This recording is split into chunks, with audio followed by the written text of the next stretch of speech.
الحمد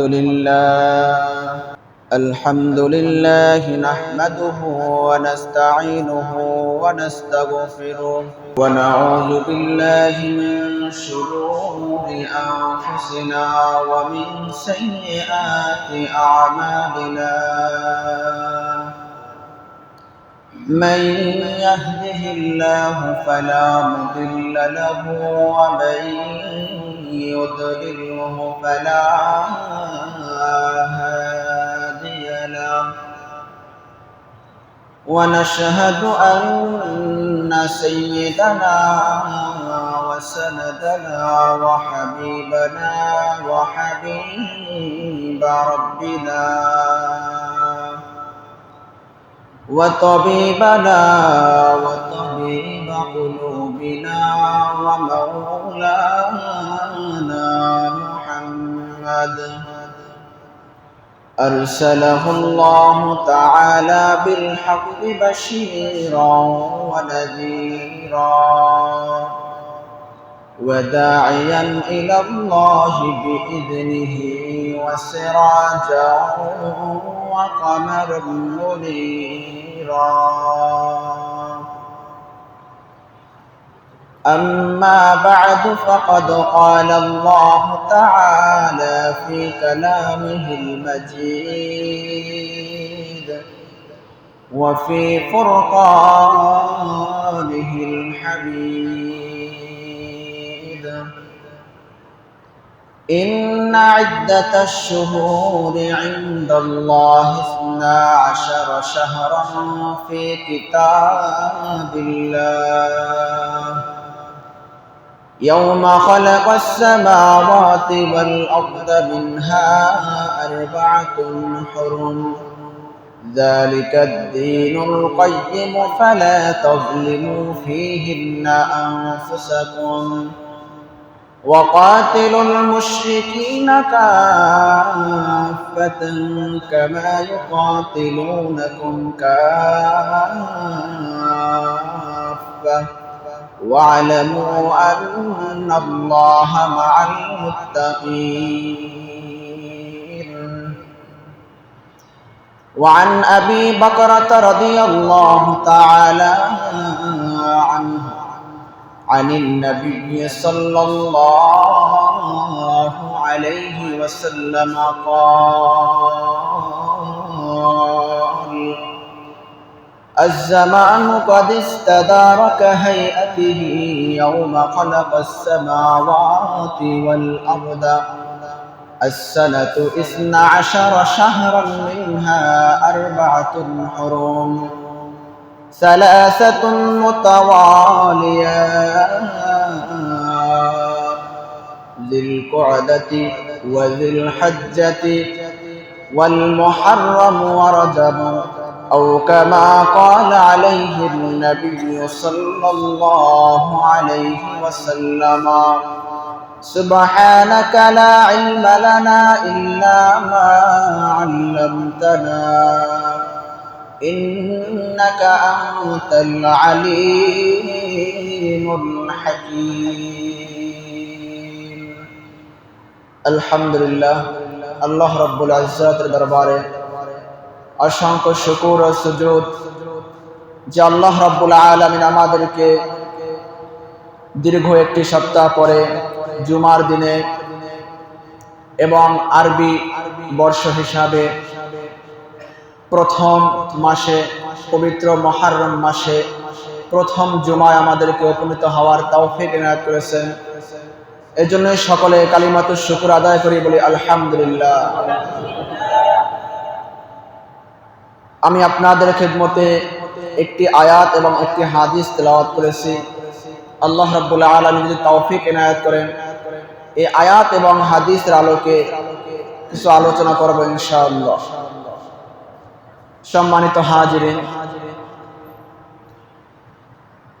আমরা যেই মাসে উপনীত হয়েছি আরবি বর্ষের প্রথম মাস মুহররম মাস, আল্লাহ রাব্বুল আলামিন এই মাস সম্পর্কে পবিত্র কুরআনুল কারীমে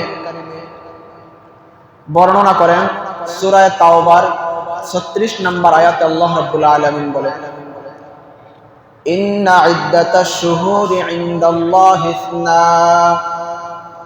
12 শাহরান ফি কিতাবিল্লাহ ইয়াওমা খালাকাস সামাওয়াতি ওয়াল আরদা মিনহা আরবা'তুন হুরুম ذلك الدين القيم فلا تظلموا فيهن أنفسكم وقاتلوا المشركين كافة كما يقاتلونكم كافة واعلموا أن الله مع المتقين الله رب العالمين বলেন, ইন্না ইদ্দাতাশ শুহুর, নিশ্চয় আল্লাহ রাব্বুল আলামিনের কাছে ইদ্দাতাশ শুহুরি, মাসসমূহের গণনার দিক থেকে ইনদাল্লাহি 12 শাহরা, 12 মাস। আল্লাহ রাব্বুল আলামিন বলতেছেন যে আমার কাছে মাসসমূহ গণনার দিক থেকে 12 মাস, 12টি। 12 শাহরা কোথায় আছে? ফি কিতাবিল্লাহ, আল্লাহর কিতাবে আছে। কখন থেকে শুরু হয়েছে? ইয়াউমা খালাকাস সামাওয়াতি ওয়াল আরদা, যেদিন থেকে আসমান জমিন আল্লাহ রাব্বুল আলামিন সৃষ্টি করেছেন, তখন থেকেই আল্লাহ রাব্বুল আলামিনের কাছে মাসসমূহ গণনার দিক থেকে 12টি মাস। মিনহা আরবা'তুন হুরুম, অথবা আল্লাহ রাব্বুল আলামিন বলেন মিনহা আরবা'তুন হুরুম, এই 12টি মাসের ভিতরে 4টি মাস আছে সম্মানিত মাস। কয়টি মাস? 4টি মাস হলো সম্মানিত মাস। মিনহা আরবা'তুন হুরুম, কিন্তু এই 4 মাস কোন কোন মাস এটা আল্লাহ রাব্বুল আলামিন এখানে স্পষ্ট করেন নাই। ইমাম বুখারী রাহমাতুল্লাহি আলাইহি তার কিতাবের ভিতরে হাদিস নিয়ে এসেছেন, আল্লাহ রাসূল সাল্লাল্লাহু আলাইহি ওয়াসাল্লামের সাহাবী আবু বকর রাদিয়াল্লাহু তাআলা আনহু বলেন, আয-জামানু কাদ ইস্তাদারা কাহাইয়াতিহি ইয়াওমা খালাকাস সামাওয়াতি ওয়াল আরদা।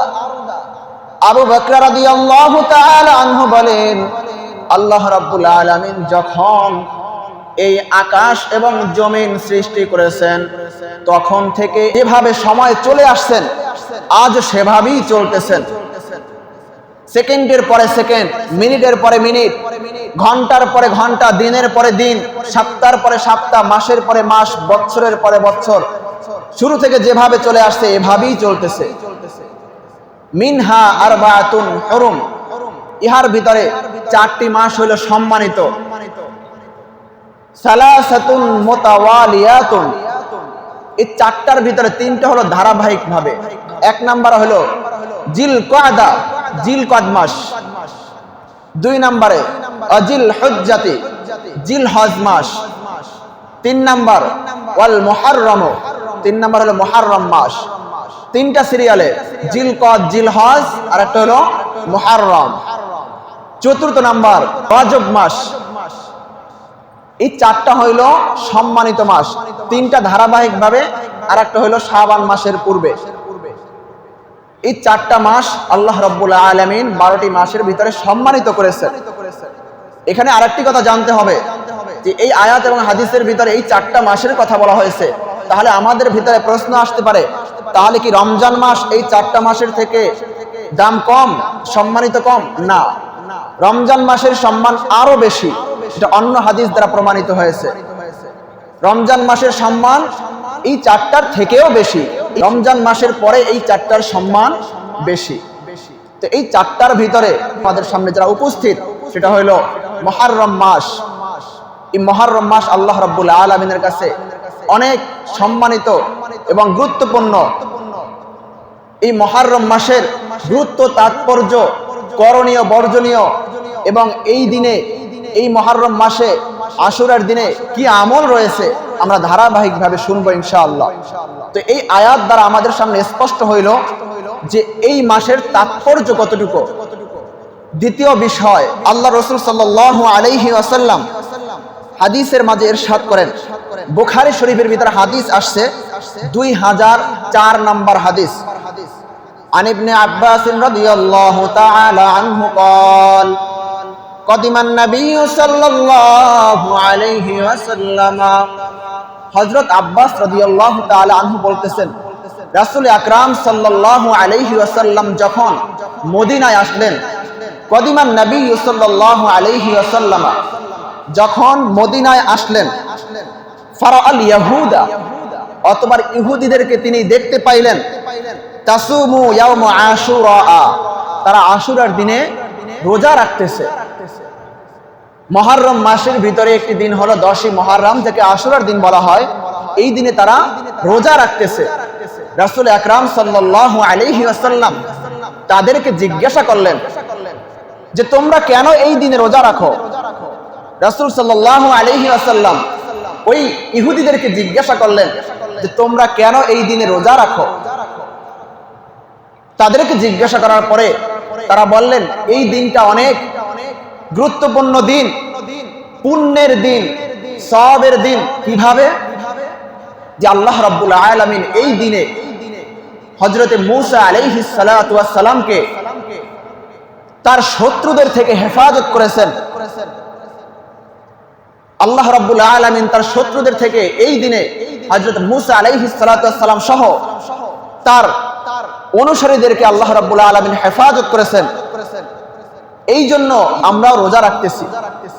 রাসূল আকরাম সাল্লাল্লাহু আলাইহি ওয়াসাল্লাম তখন তাদেরকে বললেন যে তোমাদের থেকে মূসা নবী তো আমার কাছে বেশি অধিকার রাখে, বেশি হক রাখে, তিনি আমার ভাই। এই কথা বললেন কেন?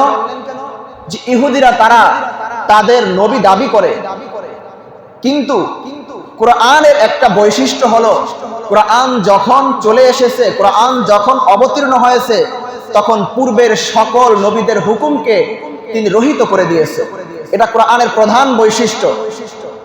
অতএব রাসূল সাল্লাল্লাহু আলাইহি ওয়াসাল্লাম নবুয়ত পাওয়ার সাথে সাথে পূর্বের যত নবী ছিলেন তাদের হুকুম রহিত হয়ে গেছে। হুকুম রহিত হওয়া মানে হলো ওই হুকুমের উপরে আর আমল করা যাবে না, কিন্তু হুকুম অস্বীকার করা যাবে না। যেমন তাওরাত, জাবুর, ইনজিল আমরা অস্বীকার করি না, কিন্তু তাওরাত, জাবুর, ইনজিলের উপরে বর্তমানে আমল করা যাবে না। তো তারা ছিল ইহুদি, তারা তাদের কিতাবের উপরে আমল করত যেটা কোরআন নিষিদ্ধ করে দিয়েছে। তাহলে তারা সঠিক পথে ছিল না। সঠিক পথে না থাইকেও তারা মূসা আলাইহিস সালামের অনুসরণ করার ক্ষেত্রে তারা রোজা রাখতেছে। এই জন্য রাসূল বললেন যে আমি তাদের থেকে বেশি হকদার, কারণ তিনিও ছিলেন নবী, আমিও হলাম নবী। তিনিও আল্লাহ রাব্বুল আলামিনের কিতাব নিয়ে এসেছেন, কিতাবের দাওয়াত দিয়েছেন। আমিও আল্লাহ রাব্বুল আলামিনের কিতাব নিয়ে এসেছি, আমিও আল্লাহ রাব্বুল আলামিনের হুকুমের দাওয়াত দিতেছি। অতএব আমার উপরে হক বেশি। রাসূল আকরাম সাল্লাল্লাহু আলাইহি ওয়াসাল্লাম সাহাবীদেরকে বলে দিলেন যে তোমরাও এই দিনে রোজা রাখো, আমিও রাখবো। এরপর থেকে রাসূল আকরাম সাল্লাল্লাহু আলাইহি ওয়াসাল্লাম এই দিনে রোজা রাখলেন। অন্য এক হাদিসে হযরত আব্বাস রাদিয়াল্লাহু তাআলা আনহু বর্ণনা করেন যে সাহাবায়ে কেরাম বলতে লাগলেন যে ইয়া রাসূলুল্লাহ, আমাদের রোজা আর ইহুদিদের রোজা তো এক হয়ে যাইতেছে, তাদের আমলের সাথে আমাদের আমল এক হয়ে যাচ্ছে। রাসূল আকরাম সাল্লাল্লাহু আলাইহি ওয়াসাল্লাম বললেন, আগামী বছর যদি আমি জীবিত থাকি, যদি আগামী মুহররম মাস যদি আমি পাই, তাহলে আমি আগামী মুহররমে 9 এবং 10 তারিখে আমি রোজা রাখবো ইনশাআল্লাহ। এই জন্য মুসলমানদের জন্য উত্তম এবং উচিত এই মুহররমের রোজা যদি আমি রাখি, তাহলে আমাকে 2টা রাখা উচিত, যেন আমার রোজাটা ইহুদিদের সাথে সাদৃশ্য না হয়ে যায়। উত্তম হলো 9 তারিখে রাখা। যদি আমি 9 তারিখে না পারি, 10 এবং 11 রাখি, তাহলে আমার রোজা এবং সেই ফজিলত পাবো। কিন্তু উত্তম হইল 9 তারিখ এবং 10 তারিখে রাখা। এই জন্য সম্মানিত হাজিরিন, এই দিনের গুরুত্ব হিসাবে আমরা এই হাদিসটা পেশ করলাম যে এই দিনের গুরুত্ব হইল রাসূল সাল্লাল্লাহু আলাইহি ওয়াসাল্লাম এই দিনে রোজা রাখতেন এবং সাহাবায়ে কেরামকে এই দিনে রোজা রাখার জন্য বলেছেন। আমরাও চেষ্টা করব এই দিনে রোজা রাখার জন্য। 3 নাম্বার, মুহররম মাসের ফজিলত কি? এটা গেল আশুরার দিনের ফজিলত বা আশুরার দিনের গুরুত্ব। আর একটা হলো মুহররম মাসের ফজিলত। রাসূল আকরাম সাল্লাল্লাহু আলাইহি ওয়াসাল্লামের স্ত্রী হাফসা রাদিয়াল্লাহু তাআলা আনহা একটি হাদিস বর্ণনা করেন। তিনি বলেন, রাসূল আকরাম সাল্লাল্লাহু আলাইহি ওয়াসাল্লাম তার জীবদ্দশায়, অর্থাৎ যেদিন থেকে শুরু করেছেন সেদিন থেকে 4টা আমল তিনি কখনো ছাড়তেন না। কয়টা আমল? 4টা আমল তিনি কখনো ছাড়তেন না। এর ভিতরে একটা হইল সিয়ামু ইয়াউমি আশুরা। আশুরার দিনে তিনি রোজা রাখতেন। আশুরার দিনে তিনি রোজা রাখতেন। 2 নাম্বার সিয়াম ইয়াউমি আশারা, অর্থাৎ জিলহজ মাসের 10 তারিখ পর্যন্ত, সেখানে যে আমরা 9টা রোজা রাখি 1 থেকে 9 তারিখ পর্যন্ত, অর্থাৎ এটাকে 10 রোজা বলে, কিন্তু রাখি আমরা 9টা। এই 9টা রোজা রাসূল সাল্লাল্লাহু আলাইহি ওয়াসাল্লাম রাখতেন।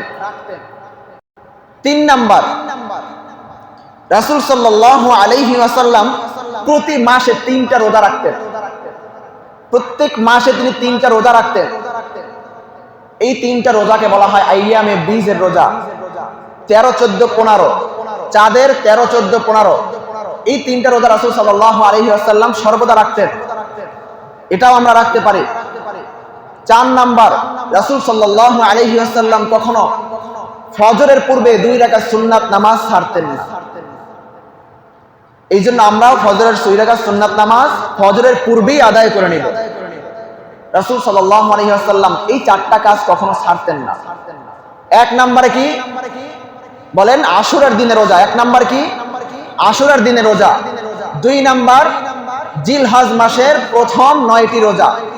3 নাম্বার 13, 14, 15 আইয়াম বীজে 3টা রোজা রাখতেন। 4 নাম্বার ফজরের পূর্বে 2 রাকাত সুন্নাত কখনো ছাড়তেন না।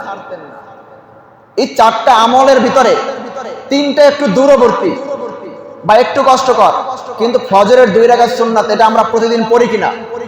অনেকে অলসতাবশত ফরজের পরে পড়ে না, আমরা চেষ্টা করব ফজরের পূর্বেই পড়া। এটার মাসআলাও রয়েছে। আরো যদি এই আমলটাও আমরা রাখি তাহলে রাসূল সাল্লাল্লাহু আলাইহি ওয়াসাল্লামের সর্বদা সুন্নাতের উপরে আরো একটা আমল হইল। এই জন্য আমরা এই 4টা কাজ করার চেষ্টা করব ইনশাআল্লাহ। এরপরের বিষয় মুহররম মাসের রোজার ফজিলত। রাসূল সাল্লাল্লাহু আলাইহি ওয়াসাল্লামের সাহাবী আবু হুরায়রা রাদিয়াল্লাহু তাআলা আনহু বর্ণনা করেন, قال رسول الله صلى الله عليه وسلم রাসূল সাল্লাল্লাহু আলাইহি ওয়াসাল্লাম বলেছেন, আফদালুস সিয়ামি বা'দা রমাদান, যে রমজান মাসের পরে সর্বশ্রেষ্ঠ রোজা কোনটি? সেটি হলো শাহরুল্লাহিল মুহররম। পরে গুরুত্বপূর্ণ এবং ফজিলতপূর্ণ রোজা হইল মুহররম মাসের রোজা। এই হাদিসের শেষের অংশে বলেন, আফদালুস সালাতি বা'দাল ফরিদা, এবং ফরজ নামাজের পরে কোন নামাজ সবচেয়ে উত্তম? সালাতুল লাইল, অর্থাৎ রাতের নামাজ। 2টা কথা বলা হয়েছে এই হাদিসের ভিতরে। এক হলো রমজানের পরে উত্তম রোজা হইল মুহররম মাসের রোজা। 2 নম্বরে ফরজ নামাজের পরে উত্তম নামাজ হইল রাতের নামাজ, অর্থাৎ তাহাজ্জুদের নামাজ। সম্মানিত হাজিরিন, আল্লাহ রাব্বুল আলামিন আমাদেরকে 5 ওয়াক্ত নামাজ ফরজ করেছে। এই 5 ওয়াক্ত নামাজ হলো আমাদের উপরে ফরজ, কর্তব্য, পড়তেই হবে। এটাকে যারা আমরা না পড়ি তারা দায়িত্ব পালন করি নাই, অর্থাৎ আল্লাহ রাব্বুল আলামিনের পক্ষ থেকে আমাদের উপরে আরোপিত এই 5 ওয়াক্ত নামাজ তোমাদের পড়তেই হবে। আমরা কেউ যে না পড়লাম সেদিন আল্লাহ রাব্বুল আলামিনের সাথে খেয়ানত করলাম, তার নাফরমানি করলাম, তার হুকুমের অমান্য করলাম। আর এই 5 ওয়াক্ত নামাজ ব্যতীত আরো যে নামাজগুলো রয়েছে এগুলো হলো নফল, মুস্তাহাব। এই নামাজের মাধ্যমে আল্লাহ রাব্বুল আলামিনের নৈকট্য লাভ করা যায়। বিষয়টা হলো 5 ওয়াক্ত তো আমার পড়তেই হবে, এটা তো আমার উপর জরুরি। আর এই 5 ওয়াক্ত ছাড়া যে নামাজগুলো আছে এগুলো হলো আল্লাহ রাব্বুল আলামিনের পক্ষ থেকে অতিরিক্ত পুরস্কার। এই নামাজের মাধ্যমে আপনি আল্লাহ রাব্বুল আলামিনের নৈকট্য লাভ করবেন, আল্লাহ রাব্বুল আলামিনের কাছে আপনি নিকটে চলে যাবেন, আল্লাহ রাব্বুল আলামিনের ওলি হয়ে যাবেন। রাসূল আকরাম সাল্লাল্লাহু আলাইহি ওয়াসাল্লাম সাহাবীদেরকে প্রায় বলতেন, যখন কোন সাহাবী তার ওজর পেশ করতেন, ইয়া রাসূলুল্লাহ, ইয়া হাবিবাল্লাহ, আমি এই সমস্যার ভিতরে পড়ে গেছি, রাসূল সর্বপ্রথম বলতেন, তুমি 2 রাকাত নামাজ পড়ো। 2 রাকাত নামাজ পড়িয়া সর্বপ্রথম আল্লাহ রাব্বুল আলামিনের কাছে বলো। যদি তুমি আল্লাহ রাব্বুল আলামিনের কাছ থেকে ওই বিষয়টা সমাধান নিয়ে আসতে পারো, দুনিয়ার কোনো শক্তি নাই তোমাকে ওই সমস্যার ভিতরে আবার ফেলবে।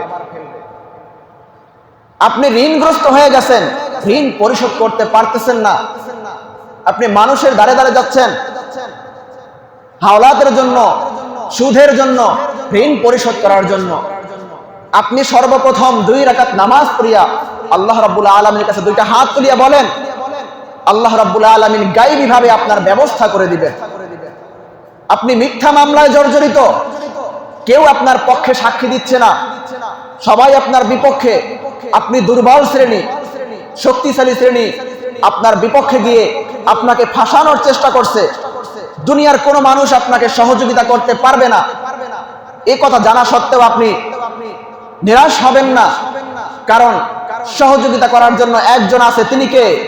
আল্লাহ। আল্লাহ রাব্বুল আলামিনের কাছে 2 রাকাত নামাজ পড়ে হাত উঠায় বলবেন, আল্লাহ রাব্বুল আলামিন গায়বী ভাবে আপনাকে সহযোগিতা করবেন, সকল মামলা খালাস হয়ে যাবে।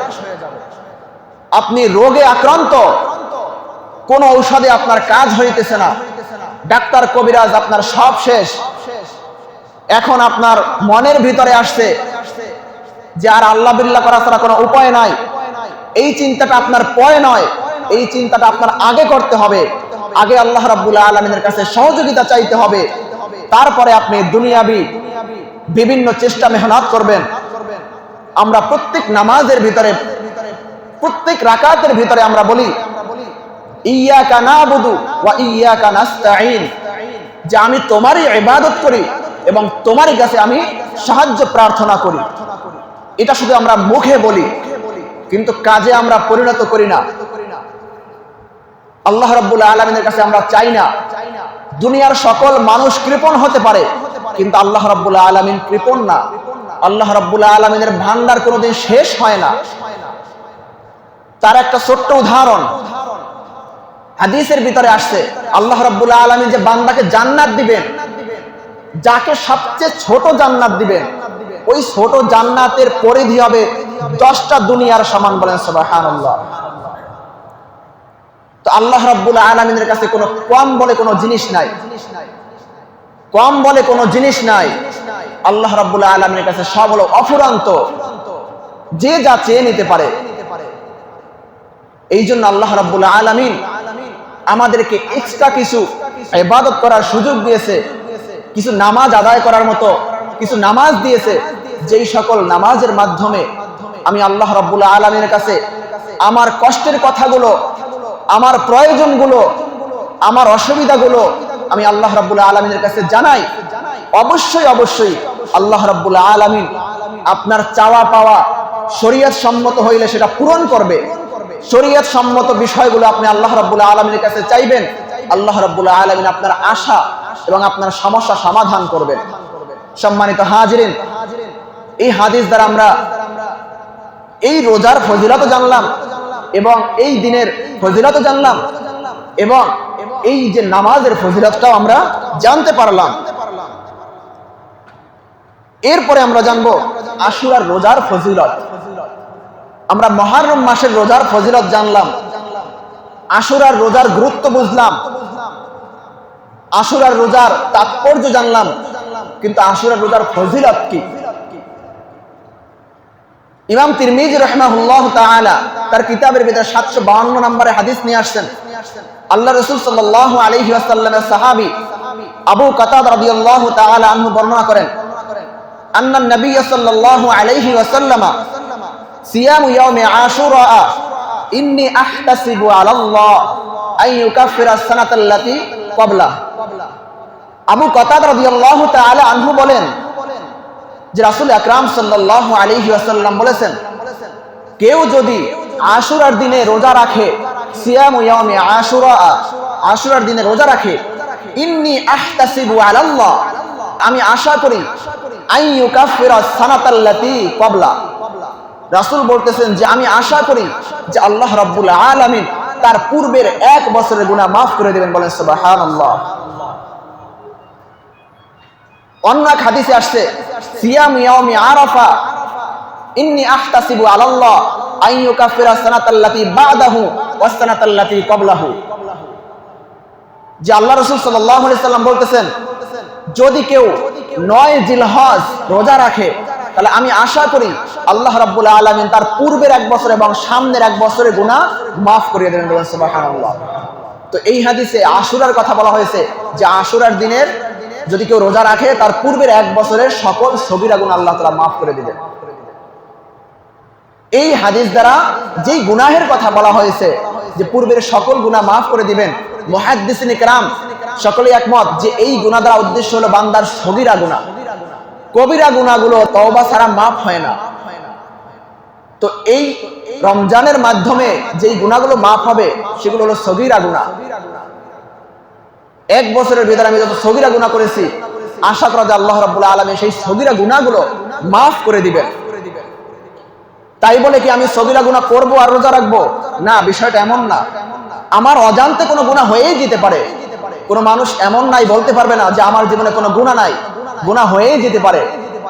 এই জন্য এই সকল রোজাগুলো, এই সকল ইবাদতের মাধ্যমে আমার অজান্তে যে গুনাহগুলো হয়েছে সেই গুনাহগুলো আল্লাহ তাআলা ক্ষমা করে দিবেন।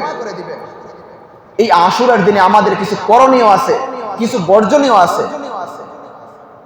রাসূল সাল্লাল্লাহু আলাইহি ওয়াসাল্লাম হাদিসে বর্ণনা করেন যে এই দিনে বেশি বেশি রাসূল তাওবা ইস্তিগফার করতেন। এই দিনে রাসূল বেশি বেশি তাওবা করতেন। আল্লাহ রাব্বুল আলামিন এই দিনে বিগত সময়ে অনেককে মাফ করে দিয়েছেন এবং সামনেও অনেককে মাফ করবেন। এই জন্য সাহাবীদেরকে রাসূল বলতেন যে তোমরা বেশি বেশি তাওবা ইস্তিগফার করো। কিন্তু এই দিনে আমরা তওবা করা বিরত রেখে আমরা যে কাজগুলো আমাদের মাঝে প্রচলিত রয়েছে, বিভিন্ন সমাজে দেখা যায় এই দিনকে লক্ষ্য করে বিলাপ করা, বিভিন্ন র্যালি করা, মিছিল করা এবং ঢোল তবলা বাজানো, এগুলো শরীয়তের কোনো বিষয় না। এগুলো করলে আমি আরো আমার নিজের উপরে গুনাহের বোঝা চাপাইয়ে দিতেছি। সম্মানিত হাজিরিন, আমরা যদি প্রকৃতপক্ষে ইসলামকে মহাব্বত করি, রাসূলের আদর্শকে আমরা অনুসরণ করতে চাই, রাসূলকে যদি আমরা মহাব্বত করি, তাহলে যেগুলো হাদিস দ্বারা প্রমাণিত সেগুলোই আমাদের করতে হবে। প্রচলিত যে বিষয়গুলো আছে সেগুলো আমাদের বর্জন করতে হবে। ওয়া আখিরু দাওয়ানা আলহামদুলিল্লাহি রাব্বিল আলামিন।